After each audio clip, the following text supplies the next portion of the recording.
बच्चों, हम इलेक्ट्रोकेमिस्ट्री नामक चैप्टर पढ़ रहे हैं। इसमें हमने पिछले लेक्चर में बेसिक पढ़ा था इस चैप्टर से संबंधित, कि इस चैप्टर में जो जो काम आने वाली चीज़ें हैं वो पढ़ी थी। आज हम चैप्टर शुरू कर रहे हैं। तो चैप्टर के शुरू में इलेक्ट्रोकेमिस्ट्री मतलब इलेक्ट्रो शब्द आता है इलेक्ट्रिसिटी को, और केमिस्ट्री आप समझते हैं केमिकल रिएक्शंस को। वो केमिस्ट्री जिसमें हम इलेक्ट्रिक एनर्जी से केमिकल एनर्जी को प्राप्त करेंगे और केमिकल एनर्जी से इलेक्ट्रिक एनर्जी प्राप्त करेंगे, that is called as electrochemistry. ठीक है, तो इलेक्ट्रोकेमिस्ट्री में हम विभिन्न सेल्स पढ़ेंगे, जिनमें ऐसे सेल पढ़ेंगे होंगे जिनमें हम इलेक्ट्रिक एनर्जी को केमिकल एनर्जी में बदलेंगे। कुछ ऐसे भी होंगे जिनमें केमिकल से हम इलेक्ट्रिक में बदलेंगे। इनको मिलाकर के हम पूरे चैप्टर का नाम होगा इलेक्ट्रोकेमिस्ट्री। तो इलेक्ट्रो शब्द भी ड्राइव किया गया है इलेक्ट्रोकेमिस्ट्री से, और केमिस्ट्री तो आप जानते हैं केमिकल रिएक्शंस हैं इसमें केमिस्ट्री में। तो हमको इसमें जो पढ़ना है, तो सबसे पहले कुछ सेल्स के लिए जो टर्म्स यूज की जाती हैं इस चैप्टर में, उनके बारे में हम जानना ज़्यादा जरूरी है। तो सबसे पहले टर्म आती है इसमें चालक। चालक मीन्स कंडक्टर। ठीक है, चालक वे पदार्थ होते हैं जिनमें विद्युत का प्रवाह हो जाता है। ठीक है, तो चालक वे पदार्थ होते हैं जिनमें विद्युत का प्रवाह हो जाता है। तो अब यहाँ बात आती है विद्युत या विद्युत धारा क्या होती है। धारा होती है इलेक्ट्रॉन के प्रवाह की दर को हम क्या बोलते हैं, धारा कहते हैं।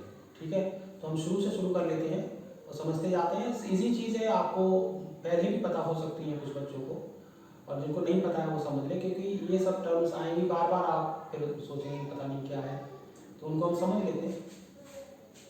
पहली टर्म है, हमको पढ़ना है चालक। ओके, चालक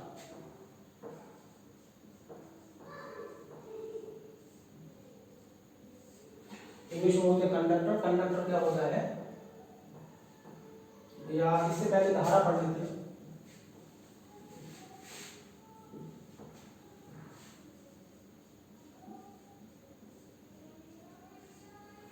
धारा का मतलब होता है करंट। करंट को बोलते हैं, करंट की डेफिनेशन है इलेक्ट्रॉन के प्रवाह की दर को हम क्या बोलते हैं, धारा बोलते हैं। इलेक्ट्रॉन के प्रवाह की दर हमारी क्या कहलाती है, धारा कहलाती है। मतलब अगर एक ही दिशा में इलेक्ट्रॉन्स का फ्लो होना शुरू हो जाए, that is called as current, और इंग्लिश में धारा को करंट बोलते हैं। तो और करंट जो होती है वो इलेक्ट्रॉन के चलने की विपरीत दिशा में चलती है। हम सेल्स में ये पूरा प्रैक्टिकली समझेंगे कि किस तरीके से इलेक्ट्रॉन्स किधर से किधर को जाते हैं और धारा किधर से किधर को चलती है। इस चैप्टर में हमको ये समझने को मिलेगा। आज तक हमने डेफिनेशन पढ़ी थी, हम इसको प्रैक्टिकली समझ पाएंगे कि कैसे इसके अंदर होता है। तो यहाँ पर आप इस समय डेफिनेशन समझ लीजिए, इलेक्ट्रॉन के प्रवाह की दर को धारा कहते हैं, और धारा जो होती है वो इलेक्ट्रॉन के चलने की विपरीत दिशा में चलती है। ठीक है, अब क्या होता है, ये तो होगी धारा।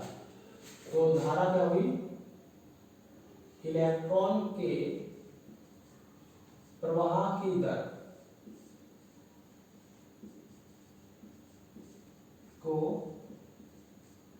धारा कहते हैं।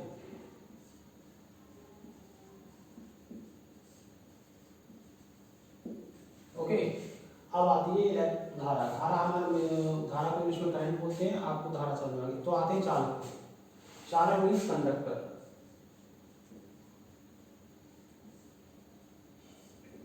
चालक क्या होता है, चालक वे पदार्थ होते हैं जिनमें विद्युत का प्रवाह हो जाता है। ठीक है, आसानी से हो जाता है। तो विद्युत का प्रवाह, जैसे लोहा बहुत इजी है, आप जानते हैं लोहे में अगर आप एक तरफ तार लगा दीजिए दूसरी तरफ छुइए तो वो करंट लग मारता है, दैट मीन्स उसमें करंट का फ्लो हो जाता है। लोहा है, एल्यूमिनियम है, चांदी है, इनमें क्या होता है, करंट का फ्लो हो जाता है। तो अब करंट का फ्लो क्यों हो जाता है, करंट केवल वहां पर फ्लो करती है जहां पर या तो उस पदार्थ में मुक्त इलेक्ट्रॉन होंगे या फिर मुक्त आयन होंगे। ठीक है, फ्री इलेक्ट्रॉन्स या मुक्त ion, free ions are responsible for the current. जहां पर ये दोनों चीज नहीं होगी वहां पे करंट नहीं बहेगा। ठीक है, तो अब ऐसे पदार्थ जिनमें करंट का फ्लो हो रहा है, तो आप कह सकते हैं कि उनमें मुक्त इलेक्ट्रॉन पाए जाते हैं, फ्री इलेक्ट्रॉन्स पाए जाते हैं। ठीक है, तो चालक क्या होते हैं, वे पदार्थ जिनमें धारा का प्रवाह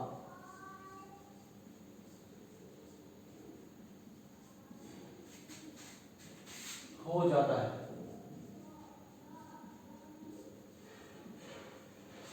एग्जाम्पल आपने समझ लीजिए, जैसे चांदी, लोहा, एक्सेट्रा। ठीक है, तांबा,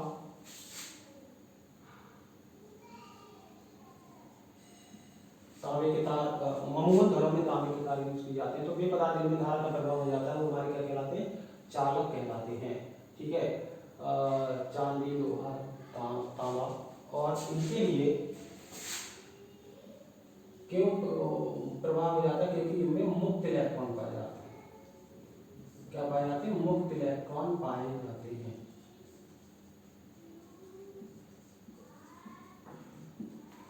इनको बोलते हैं फ्री इलेक्ट्रॉन्स।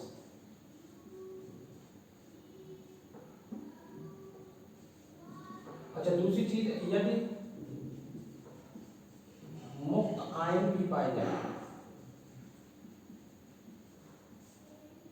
फ्री आयन, तो भी क्या हो जाएगा, करंट का फ्लो हो जाएगा। दो चीज आप ध्यान रखिए, जहां पर मुक्त आयन या फ्री आयंस या इलेक्ट्रॉन्स हैं वहां पर धारा का प्रवाह हो जाता है। ठीक है, उसके बाद हम पढ़ेंगे कुचालक।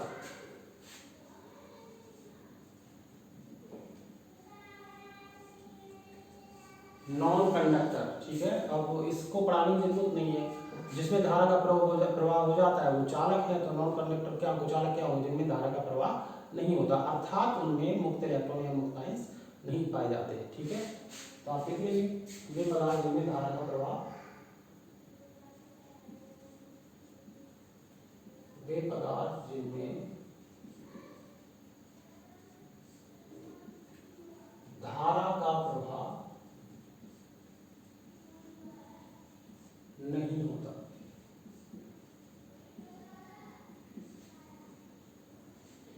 ठीक है, क्या कहलाते हैं, कुचालक कहलाते हैं।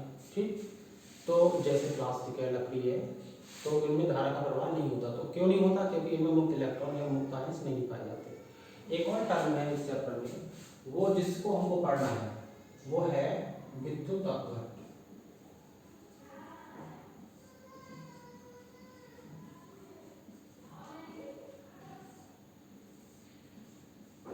इंग्लिश में बोलते हैं इलेक्ट्रोलाइट।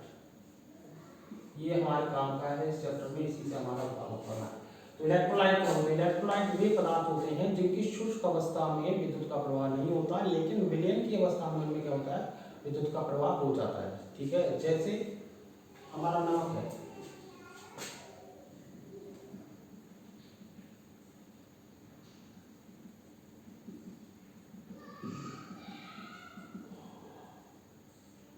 कैसा शुष्क कंडीशन है, शुष्क, नमी नहीं होनी चाहिए, शुष्क है, ड्राई होना चाहिए।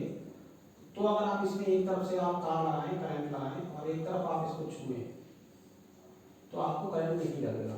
बट नमक हमारा कैसा होना चाहिए, शुष्क होना चाहिए। ठीक है,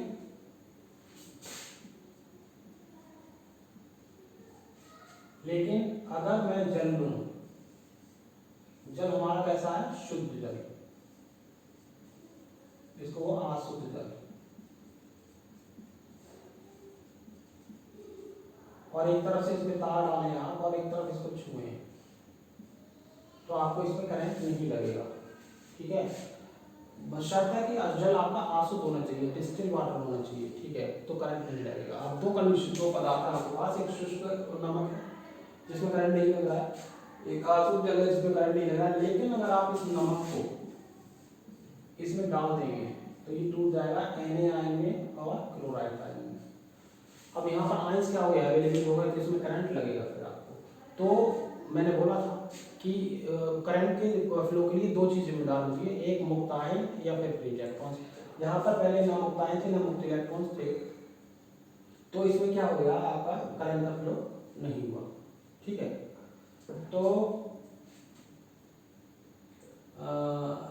तो इस अवस्था में वे पदार्थ जिनकी शुष्क अवस्था में विद्युत का प्रवाह नहीं होता, लेकिन विलयन की अवस्था में हो जाता है, वे क्या कहलाते हैं, हमारे विद्युत अपघट्ट कहलाते हैं। तो नमक हमारा क्या होगा, विद्युत अपघट्ट होगा, इलेक्ट्रोलाइट होगा। ठीक है, और इनके बीच में क्या होता है, वैद्युत बंध होता है, इलेक्ट्रोलाइटिक बंध होता है, जिसमें इलेक्ट्रॉन एक परमाणु दे देता है, दूसरा परमाणु ले लेता है। ये सबसे पहला एग्जाम्पल आपने यही पढ़ा था, इलेक्ट्रो वैलेंसी में। तो यह विद्युत अपघट्ट क्या होंगे, वे पदार्थ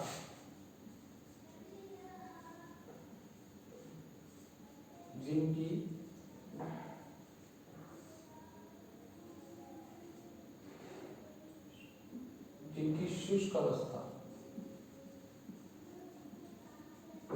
में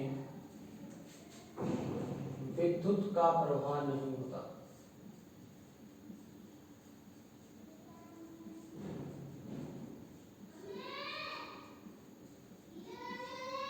परंतु विलयन की अवस्था में हो जाता है, विलयन की अवस्था में हो जाता है।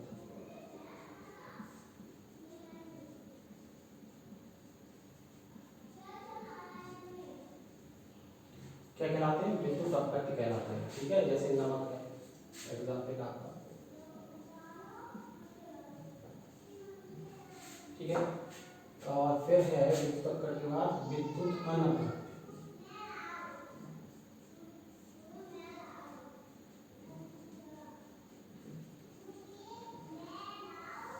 तो खुद ही आप समझना है, जिनकी शुष्क अवस्था में भी विद्युत का प्रवाह नहीं होता और विलयन की अवस्था में भी विद्युत का प्रवाह नहीं होता, वो क्या कहलाते हैं, हमारे विद्युत अनपघट्ट कहलाते हैं। जैसे ग्लूकोज है, ठीक है, अब ग्लूकोज में क्यों नहीं होता, ग्लूकोज जो होता है उसके मध्य में इलेक्ट्रोलाइटिक बॉन्ड नहीं होता, उसमें सहसंयोजी बंध होते हैं। ठीक है, तो इसलिए उनका जब वो टूटते हैं तो वो आयंस में नहीं टूटते, और करंट के फ्लो के लिए क्या चाहिए हमको, आयंस चाहिए। तो आपको देख लेना, ऐसे पदार्थ जिनकी शुष्क अवस्था में विद्युत का प्रवाह नहीं होता, वे पदार्थ जिनकी शुष्क अवस्था में विद्युत का प्रवाह नहीं होता और विलयन की अवस्था में भी नहीं होता, वो क्या कहलाते हैं, हमारे विद्युत अनपघट्ट कहलाते हैं। एग्जाम्पल के तौर पर ग्लूकोज, फ्रक्टोज बहुत है, C6H12O6। ठीक है, तो ये हमारे क्या कहलाते हैं, विद्युत अनपघट्ट कहलाते हैं। ठीक है, तो इस तरीके से आप इसका स्क्रीनशॉट ले लीजिए और सबका हेडिंग वाइज आप लिखेंगे, नोट्स बनाएंगे तो आप लिख लेंगे। ठीक है, ये इजी है, ज़्यादा लेकिन बेसिक है, सेल के लिए इसके लिए जरूरी है, तो इसको पढ़ना। इसको स्क्रीनशॉट ले लीजिए, फिर आगे बता।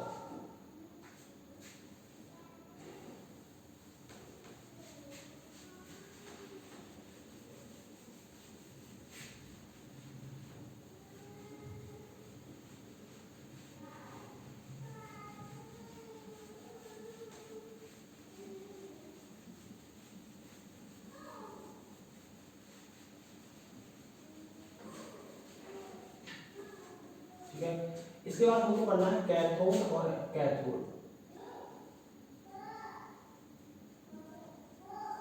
और एनोड।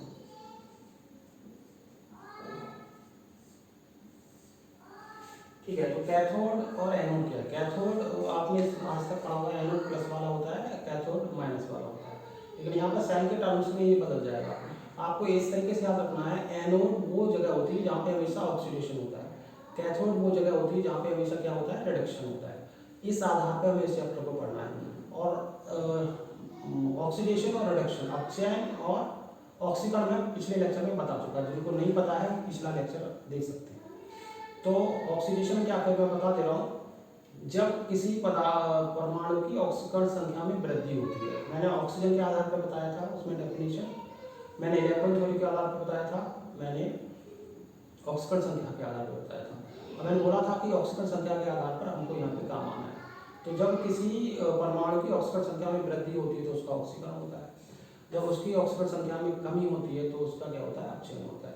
उस आधार पर हम यहाँ पे चेक करेंगे। ठीक है, तो कैथोड हमारा क्या होता है, कैथोड, कैथोड एक ऐसी जगह होती है जहाँ पर हमारा क्या होता है, या पहले एनोड ले लेते हैं। एनोड एक ऐसी जगह होगी जो कैसा होगा, नेगेटिव चार्ज होगा हमारे यहाँ, और इसमें क्या होगा, हमेशा ऑक्सीडेशन। ठीक है, और कैथोड हमारा क्या होगा, पॉजिटिव चार्ज वाला होगा, और हमारे यहाँ पे क्या होगा, रिडक्शन। ठीक है, अब ये बात आपको ध्यान रखना है, ऑक्सीडेशन रिडक्शन के आधार पर ही हमारा सेल डिफाइन हो पाएगा। ठीक है, इसके बाद पढ़ना है हमको इलेक्ट्रोकेमिस्ट्री।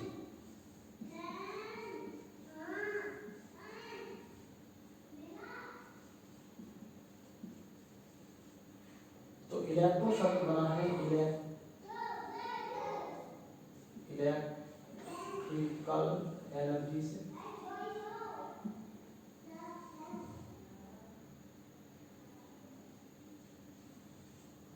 केमिस्ट्री में बना है केमिकल एनर्जी।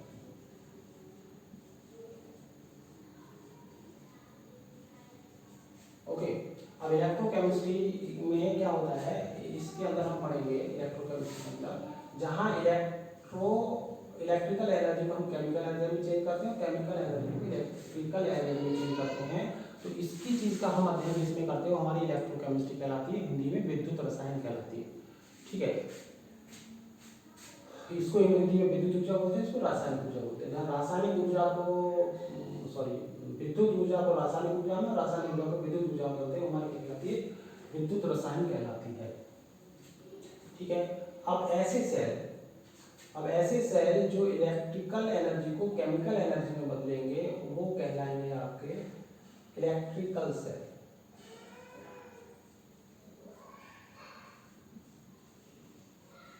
ठीक है, और जो केमिकल को इलेक्ट्रिक में बदलेंगे वो है गैल्वेनिक सेल।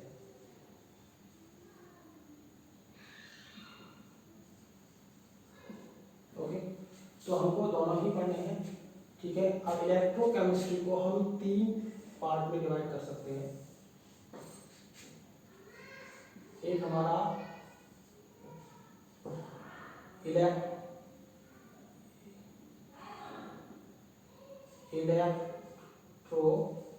इलेक्ट्रोलाइटिक सेल, दूसरा गैल्वेनिक सेल,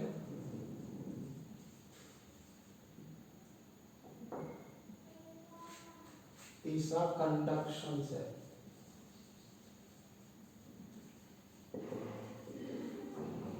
ठीक है, अब इन दोनों को हम बोलते हैं इलेक्ट्रोकेमिकल सेल।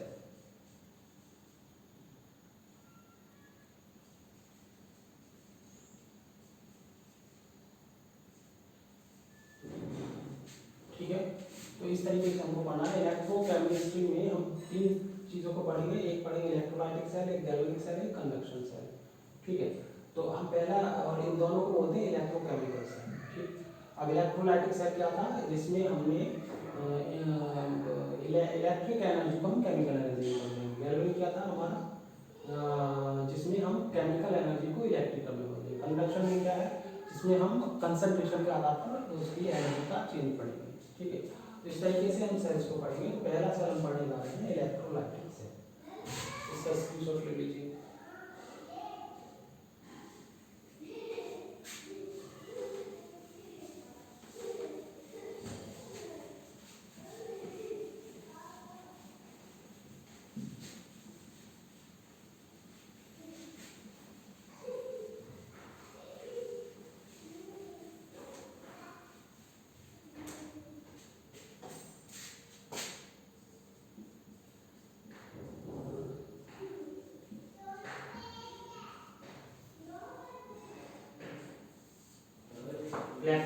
इलेक्ट्रोलाइटिक सेल में क्या है, मैंने बता दिया पहला कंडीशन इलेक्ट्रोलाइटिक सेल की क्या है, इसमें हमारा इलेक्ट्रिक है सेल,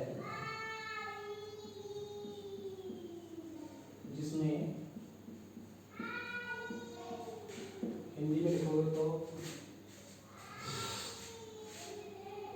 विद्युत ऊर्जा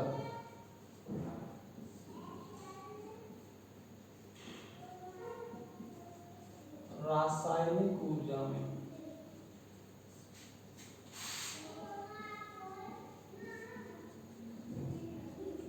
परिवर्तित किया जाता है।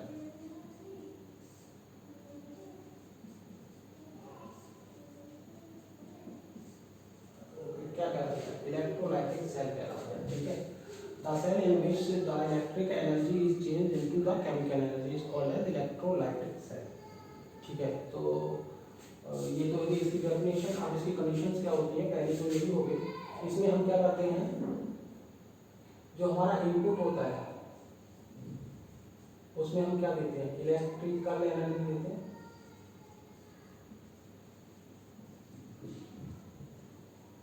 और हमको क्या मिलता है आउटपुट में।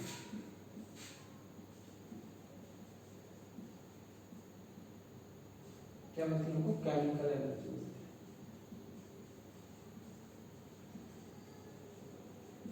ठीक है, तो दूसरी कंडीशन है, इनमें जो रिएक्शन होती है वो नॉन स्पॉन्टेनियस होती है।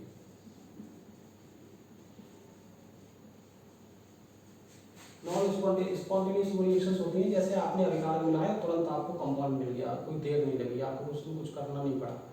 नॉन स्पॉन्टेनियस वो रिएक्शंस होती हैं जिनमें हमको एनर्जी देनी पड़ती है। ठीक है, तो तब जाके हमको प्रोडक्ट मिलता है। तो ये जो रिएक्शन होती है इसके अंदर वो कैसे होती है? नॉन स्पॉन्टेनियस होती है। तीसरा है आपको इसके लिए gives energy, gives free energy.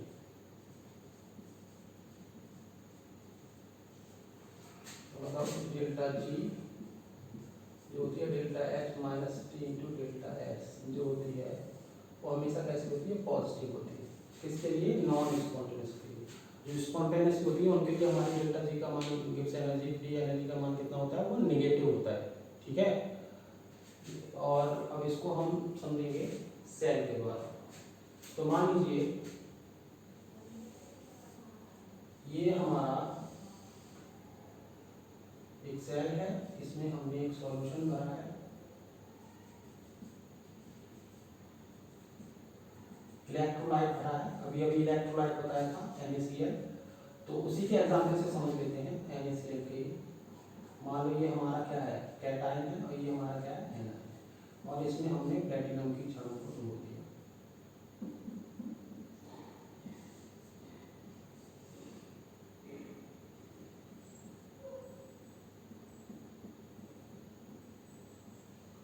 और इनका कनेक्शन कर दिया हमने बैटरी से।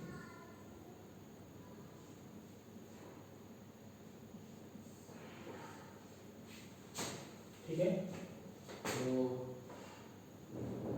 ये मान लिया हमारा नेगेटिव है, ये हमारा कैसा है? पॉजिटिव। ठीक है, तो क्या होगा? तो क्या होगा इसमें कि आपका, आप जानते हो जो हमारा एक और मैंने आपको बिगिनिंग में बताया था बेसिक ऑफ केमिस्ट्री में कि अपोजिट चार्ज होते हैं वो एक दूसरे को अट्रैक्ट करते हैं। ठीक है, ये भी आप ध्यान रखेंगे कि विपरीत आवेश एक दूसरे को क्या करते हैं? आकर्षित करते हैं। ठीक है, तो यहाँ पर आपका जब इसलिए आपको इसको कनेक्ट कर दिया, ये आपका पॉजिटिव हिस्सा है, तो पॉजिटिव का मतलब है केमिस्ट्री में, अगर पॉजिटिव किस में कब आता है? जब कोई इलेक्ट्रॉन का त्याग करता है। ठीक है, नेगेटिव कब आता है? जब कोई इलेक्ट्रॉन को ग्रहण करता है। दैट मीन्स इस वाले पे क्या हो गया होगा? यहाँ से इलेक्ट्रॉन चले गए होंगे और इस पे पॉजिटिव चार्ज आ गया होगा, यहाँ पे इलेक्ट्रॉन आ गए होंगे, इस पे नेगेटिव चार्ज आ गया होगा। तो अब ये जो आपका एनायन है वो विपरीत आवेश की तरफ क्या करेगा? मूव करेगा, तो ये इधर हो जाएगा। ठीक है, अब ये क्योंकि इस पे Cl है आपका और इस पे क्या है आपका? नेगेटिव चार्ज है, तो अपने इलेक्ट्रॉन्स को क्या करेगा? त्याग करेगा, अपने अंदर को इलेक्ट्रॉन को त्याग करेगा। ठीक है, जब इलेक्ट्रॉन को त्याग करेगा और कुछ किसमें बदल जाएगा? क्लोरीन में। ठीक है, अब आपको क्या सिखाया गया? आपको बताया गया डेफिनेशन में, जब ऑक्सीजन संख्या में वृद्धि होती है तो उसका क्या होता है? ऑक्सीडेशन होता है। कमी होती है तो रिडक्शन होता है। तो यहाँ पर आपका इसमें क्या हुआ? यहाँ इसकी कितनी है? -1 से कितनी हो गई? 0 ऑक्सीडेशन नंबर। इसका क्या वाला हो रहा है? इसकी ऑक्सीजन संख्या बढ़ रही है, दैट मीन्स इसका क्या हो रहा है? ऑक्सीडेशन।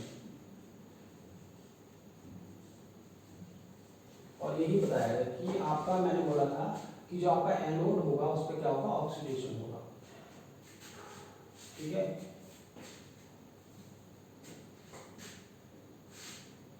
और जो कैथोड है आपका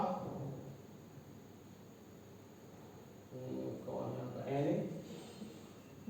ये आपका एक इलेक्ट्रॉन को क्या करेगा? ग्रहण करेगा, तो क्या बनेगा? Na। ठीक है, यहाँ क्या होगा? रिडक्शन। ठीक, तो अब आप देखिए +1 से 0 हो रही है, तो क्या हो रही है? घट रही है, मतलब इसका रिडक्शन हो रहा है, घट रही है, ऑक्सीजन संख्या घट रही है। तो अब इलेक्ट्रॉन से इलेक्ट्रॉन काट दीजिए, तो Na अच्छा, ये जो कहलाती है वो हाफ रिएक्शन कहलाती है, HALF हाफ रिएक्शन। ये भी क्या है, हाफ। ठीक है, अब यहाँ पर आपकी Na sorry Cl minus plus Na plus,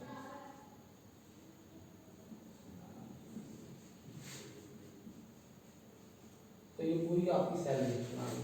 इस तरीके से हम इसको क्या करते हैं, डिफाइन करते हैं। ठीक है, तो इस तरीके से हम इसको क्या करते हैं, डिफाइन करते हैं। तो एनोड पे हमारी गैस की ऑक्सीडेशन होती है, तो मैंने आपको दिखाया एनोड पे हमारा ऑक्सीडेशन हो रहा है और कैथोड पे क्या हो रहा है, हमारा रिडक्शन हो रहा है। हम इस तरीके से हम अपना एनोड कैथोड पहचानेंगे। तो ये हमारा क्या हो गया आपका, ये क्लोराइड आयन जहाँ पे जा रहा है ये हमारा क्या है, एनोड, और ये क्या है आपका कैथोड। ठीक है, इस तरीके से हम आपका ये टॉपिक खत्म हो गया और आगे वाला इस पर कंप्लीट करेंगे।